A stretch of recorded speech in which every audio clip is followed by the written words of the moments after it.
T-Wolves eliminate the Lakers in 5, 6-3, 103-96. One of these days, you love doing what we do for a living. We get to do this. We don't have to do this. We get to do this. It is a privilege and an honor to do this. I know, well, for you as a Lakers fan, this is not how you want it done.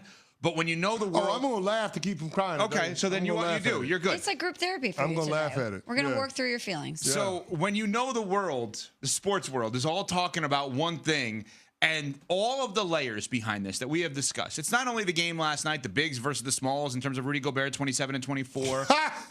Just say that again. 27 Rudy and 24. Gobert, 27 and 24. So there's only that. The second player in T-Wolves history to have 20 and 20 in a playoff game. I would assume the first one is Garnett, but I have no idea. Yeah. But yeah, that was a safe bet. I would assume. It's ridiculous. It's amazing. That's ridiculous. Okay, so you've got the actual X's and O's. Rudy Gobert look like Kareem Olajuwon out there. Yeah, when the rest of his team was in a funk. Combine both of them. Shaq Kareem Chamberlain. Abdul-Jabbar and Hakeem Olajuwon. Shaq Chamberlain. That guy must have had some fun off the court. Man, 100 and 100.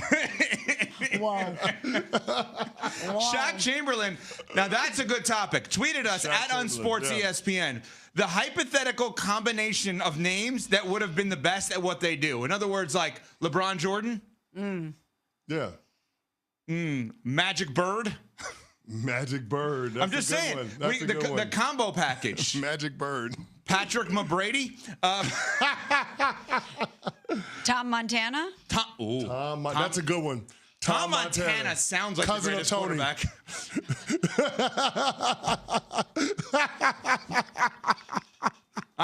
There's something to that. I like it. He got me with that one. Tommy Montana. Tommy Montana. Tommy Montana. Don't mess with that guy. Don't mess with that guy. I'm good. Or do. We've got the actual X's and O's of the game. We have the conversation about LeBron's tenure in Los Angeles, right? 7 years there, 4 full-time head coaches, 1 championship, 1 time in the Western Conference Finals, 3 times bounced in the first round, twice no playoffs, right? Was his tenure, or is his tenure, a success? Or was it a disappointment? Uniform and history matters in this case. If he was doing it for another team, different story. Luka, the trade, Dallas, was it the right move? Was it the wrong move? Is it actually going to pan out? As Small said, it's kind of a wash for both, which is wild to think about. In addition, the aftermath of the moves. They didn't go out there and get a center. They tried to with the Hornets' Mark Williams. That failed. That didn't work. Could last night have been LeBron's last game? Hypothetically, is Luka going to re-sign? All of the moments that culminated last night at the end of that game are wild, and now we're going to set us up for months of conversation. Smalls. Can I throw another log onto that fire? Of course. How about LeBron James's podcast partner, who had no head coaching experience, that became the head coach, had a wonderful regular season, but then showed that lack of experience last night, not making any adjustments. And throughout this series, really. And really, he showed it before the game, because if you want to know where things got a little odd, weird, however you want to look at it, this is J.J. Redick pre-game. Now, remember, J.J. Redick was an excellent broadcaster. Excellent. With us here at ESPN. J.J. Redick is as used to media coverage as anyone. As a player for 15, 20 years, whatever it was in the NBA. And oh, by the way, he went to this little school called Duke, where it was kind of covered a lot. And in addition, the idea that J.J. Redick has been on the other side of it, it's interesting to think. Do we have the walkout one, guys? This is because this is JJ on the lack of chemistry. We'll start with the post-game one, then we'll get to the pre-game one. I apologize. We'll start with the lack of chemistry, a factor in this series from JJ. Yeah, I mean, we played 13 games with our playoff rotation in the regular season. Bron and Luka obviously played more than that together, but these things take time. Luka just went through it in Dallas with Kyrie. It doesn't happen overnight.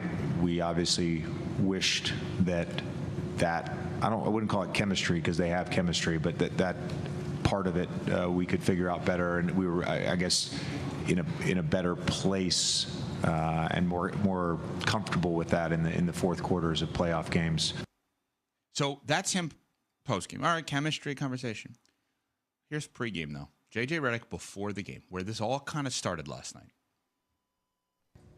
As you watch the film, what do you recall about your thought process in the moment, sticking with the 5 you stuck with in the fourth quarter the other day? And is there an assistant or someone maybe that you'll lean on tonight, maybe to try to get some other guys involved if that opportunity presents Are itself. you saying that because I'm inexperienced and that was an inexperienced decision that I made? Do you think I don't talk to my assistants about substitutions every single timeout?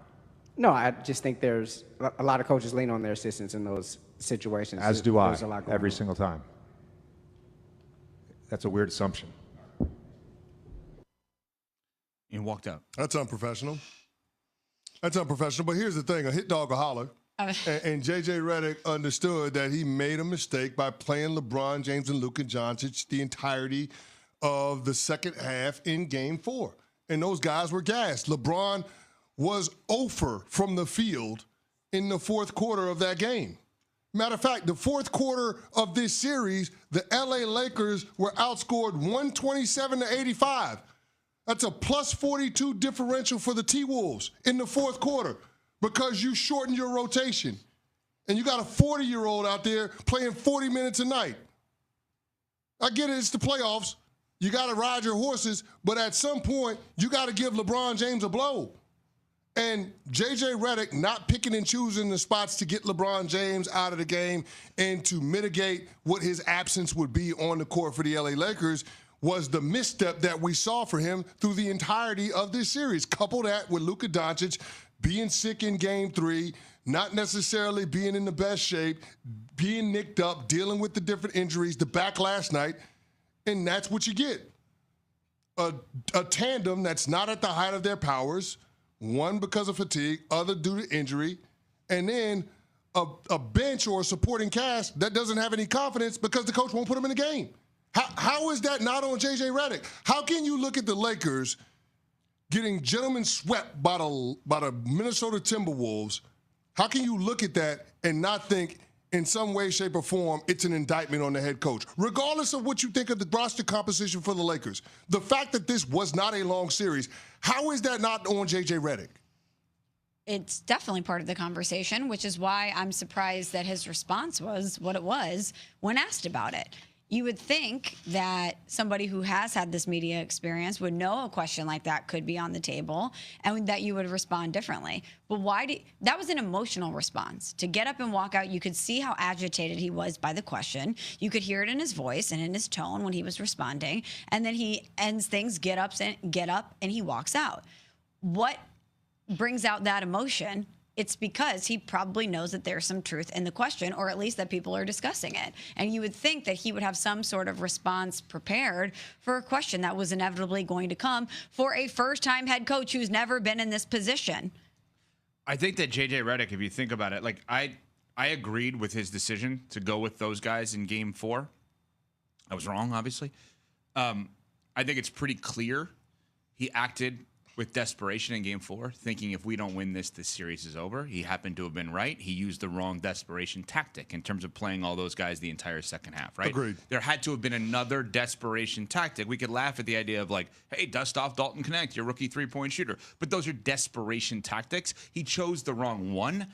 And I took his pregame presser that we just played as we lost this series 2 nights ago, and now I got to play another game. I got to coach another game tonight. That's how I took it. It's like, you guys, you want me to talk to my assistants? It's over. I think they knew it was over. You don't walk out of a pregame presser. You walk out of your postgame. You're mad. The season's over. I watched my Heat exit interviews yesterday. Eric Spoelstra looked furious, right? The season's over. They got their butts kicked. JJ had another game last night. Yeah, so I don't know why you operate with the defeatist mentality if you have a Game 5 Right. on your home court. Do you think no less. they believed they lost the series in Game 4? That the series was over? That when they pulled out the desperation tactic, which is not any I believe they felt they lost in Game 3. Luka was sick, albeit, but LeBron had 38 and they still lost. So the next game in Game 4, LeBron and Luka combined for 65 points. And they still lost. They made 19 3-pointers in that game in Game 4, and they still lost. So, I think it was clear from the outset that this was a bad matchup. And we said this coming into the Western Conference playoffs because all of these teams were so close in the standings. It was going to be dependent on the matchup, who could make the deepest playoff run, who would come out of the West and get to the NBA Finals. This was a bad matchup for the Los Angeles Lakers. Make no mistake about it. And there aren't a whole lot of great answers when it comes to dealing with Minnesota's front court size. But when you have LeBron and Luka on the team, you don't have any excuses. You can't point to roster construction as a reason why your team is going to lose in 5 when you got home court advantage. That's absolutely inexcusable. There's no way you can rationalize that in my mind. So we have, first of all, let me reiterate.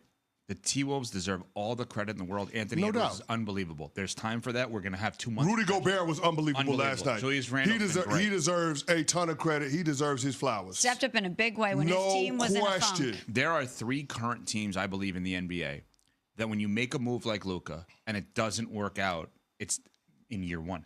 It's not okay. I think 27 other teams, or whatever the number is, 27, we would sit here today and be like, all right, this is